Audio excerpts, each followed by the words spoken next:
ఒక తాతగారి దివ్యాశీస్సులు,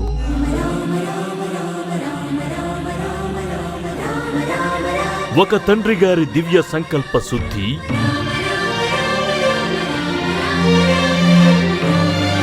కొడుకులు కోడళ్ల కర్తవ్య నిష్ఠ,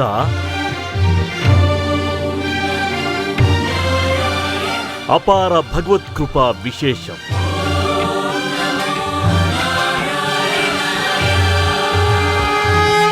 రామనారాయణం శ్రీమద్రామాయణ ప్రాంగణం.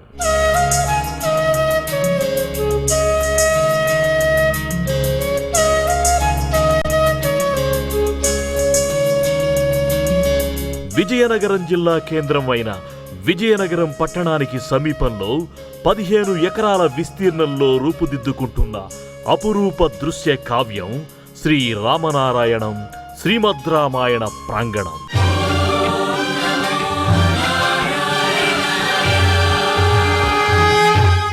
నారాయణం వారి కుటుంబం ఎన్సిఎస్ చారిటబుల్ ట్రస్ట్ ఈ రామాయణ జగత్తుని మన ముందు ఆవిష్కరించబోతున్నారు.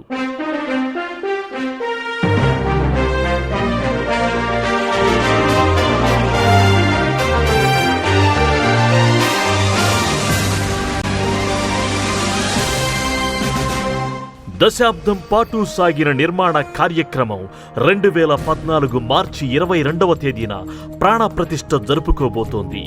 అడుగడుగున ఆధ్యాత్మికత ఉట్టిపడే ప్రణాళిక, అణువణువున భక్తిభావ తరంగాలు ఉప్పొంగే నిర్మాణ శైలి, వందలాది మంది కార్మికులు, శిల్పులు, చిత్రకారులు, స్థపతులు, పండితులు 7 ఏళ్ల పాటు శ్రమించి నిర్మించిన రామనారాయణం శ్రీమద్రామాయణ ప్రాంగణం ఒక కమనీయ ఆధ్యాత్మిక దృశ్య శ్రవణ కేంద్రం.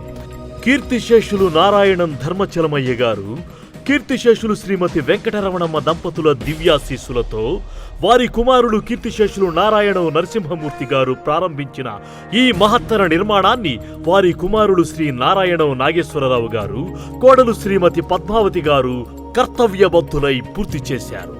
చతురస్రాకార స్థలంలో ధనురాకార మార్గంతో శ్రీరామ అవతార ప్రతీకగా సాక్షాత్కరిస్తుంది రామనారాయణం శ్రీమద్రామాయణ ప్రాంగణం. ఈ క్షేత్ర నిర్మాణంలో ఎన్నెన్నో విశేషాలు ఉన్నాయి. ప్రవేశ ద్వారం దగ్గరే విఘ్న నివారకుడు గణపతి ఆలయం. తొలి పూజలందుకునే ఈ ఏనుగుమోము దేవరకు మొక్కి లోపలికి ప్రవేశిస్తే ప్రాకారం వెంబడి దివ్య ఔషధీ వృక్షాలు మనలను పలకరించబోతున్నాయి.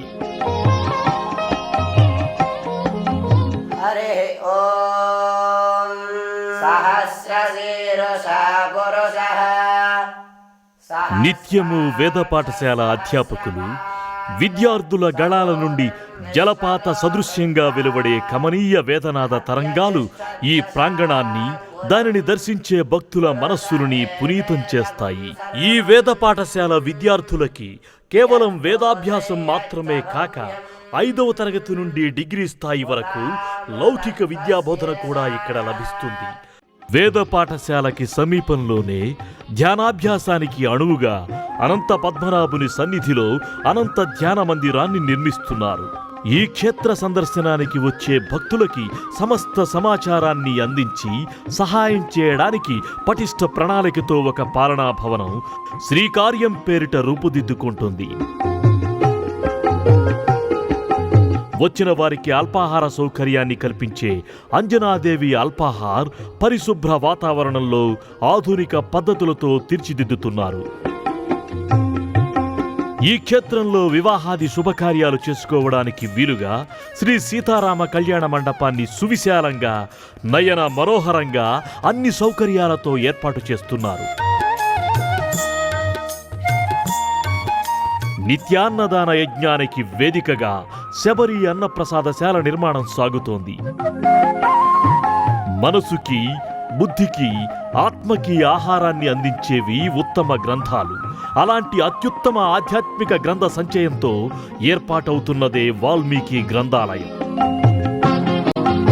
ఈ గ్రంథాలయంలో 1,00,000 ఆధ్యాత్మిక సంబంధ గ్రంథాలు చదువరులకు జ్ఞానబోధ చేస్తాయి.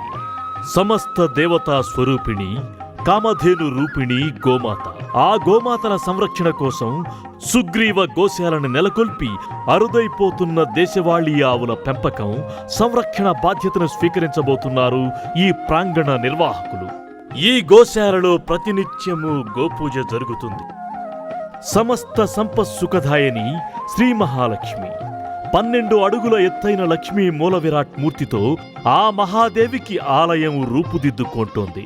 అలాగే మరోవంక సర్వ విద్యాది దేవత సరస్వతీదేవి ఆలయం, సరస్వతీ నిలయం కూడా 12 అడుగుల ఎత్తైన సరస్వతీ విగ్రహంతో అనుగ్రహించబోతోంది. సర్వాంతరయామి శ్రీ మహావిష్ణువుకు నిర్మిస్తున్న దేవాలయం అచ్యుతం కేశవం. అక్కడి నుంచి విల్లు ఆకారంలో ఉన్న మార్గంలో ముందుకు సాగితే మరో చివర రామనారాయణం పేరిట శ్రీరామాలయం నిర్మితమవుతోంది. ఆ శ్రీమన్నారాయణుడే శ్రీరాముడిగా అవతరించాడనే సత్యాన్ని ఈ 2 ఆలయాల అనుసంధాన మార్గం నిరూపిస్తుంది. ఈ మార్గానికి ప్రణవ మార్గం అని నామకరణం చేశారు. ఈ మార్గంలోని గోడలలో శ్రీరామాయణ ఘట్టాలు సుందర కమనీయ శిల్పాలుగా రూపుదిద్దుకుంటున్నాయి. ఈ శిల్ప సంచయనం కింద ఆయా ఘట్టాలకు సంబంధించి ఏర్పాటు చేస్తున్న లఘు వ్యాఖ్యానం మనకి రామాయణ రహస్యాన్ని, లక్ష్యాన్ని సులభ శైలిలో వివరిస్తుంది. ఈ ప్రణవ మార్గం వెంబడి తీర్చిదిద్దిన రామాయణ ఘట్టాల వివరణ ఆధునిక సాంకేతిక శబ్ద పరికరాల సహాయంతో శ్రావ్య రూపంగా వినిపింపచేస్తారు. ఇది మనసుని శ్రీరామచరణాలకు చేర్చే ఆడియో టూర్. రామనారాయణం శ్రీమద్ రామాయణ ప్రాంగణంలో శ్రీరామ భక్త సామ్రాజ్య పట్టాభిషిక్తుడైన శ్రీ అభయాంజనేయుడు 60 అడుగుల ఎత్తులో ఆకారాన్ని దర్శిస్తున్నాడు. ధనురాకారంలో ఎక్కుపెట్టిన బాణంలా నిర్మిస్తున్న మార్గంలో బాణాగ్రంలో నిలిచే ఈ అభయాంజనేయుడు సమస్త భయాపహర్తగా దర్శనమివ్వబోతున్నాడు. ఆ బాణాకార మార్గమంతా రంగురంగుల జలయంత్రాలతో చూపరులని కట్టిపడేసే రీతిలో నిర్మిస్తున్నారు. ఈ ప్రాంగణంలో ప్రతిరోజు సాయంత్రం శ్రవ్య సాధనాల ద్వారా వివిధ స్తోత్రాలు ప్రసారం చేస్తారు. తద్వారా సందర్శకులైన భక్తుల మనస్సులని ఆధ్యాత్మిక భావ తరంగాలు వికసింపచేస్తాయి. రామనారాయణం శ్రీమద్ రామాయణ ప్రాంగణం ప్రతి సాయం వేళలలో ఎల్ఈడి దీపకాంతులతో ప్రకాశవంతంగా విరాజిల్లుతుంది. ఈ క్షేత్రంలో మరో ప్రత్యేకత వివిధ వనాలు, నవగ్రహ, రాశి, నక్షత్ర, సప్తర్షి, పంచవటి, పంచభూత, వినాయక, తులసి, నారాయణ వనాలు ఆధ్యాత్మిక వనాల పేరిట మన వృక్ష సంపద వైవిధ్యాన్ని దర్శింపచేయడమే కాక మన అమూల్య ఔషధీ సంపదని కూడా ప్రకటించబోతున్నాయి. ఇన్ని ప్రత్యేకతలతో కూడిన రామనారాయణం శ్రీమద్ రామాయణ ప్రాంగణం ఒక భక్తి సామ్రాజ్యం, ఒక ఆధ్యాత్మిక కేంద్రం, ఒక రామశక్తి నిలయం, ఒక ముక్తి సోపాన నిర్మాణం.